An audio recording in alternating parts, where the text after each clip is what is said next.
అవసరాలైనా ఆయనే చేయాలి. ఆయన వయసు ఉన్నంత వరకు కూడా జై చంద్రబాబే. చంద్రబాబు మించిన వాళ్ళు లేరండి అసలు.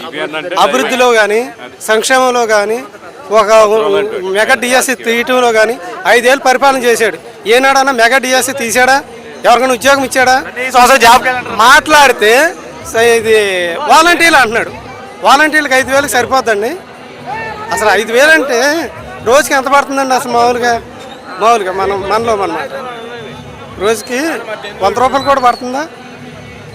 అలాంటప్పుడు మనకి సుపరిపాలన అందించే ఆయన కావాలి. కానీ సుపరిపాలన కాకోకుండా ఎవరిని పడితే వాళ్ళు కొట్టుకుంటూ వెళ్ళిపోతాం, నరకటం. ఇక నేర్చింది అదే. మాట్లాడితే రఫా రఫా రఫా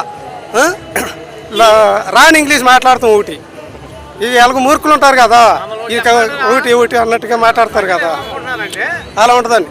మేము ఇప్పుడు కాదు అప్పుడు కాదు, రోడ్లు కాదు, ప్రతిదీ కూడా చాలా బాగా ఉంది. చంద్రబాబు నాయుడు గారిది పెన్షన్ అన్నారు, పెన్షన్ తూచే తప్పకుండా పాటించారు.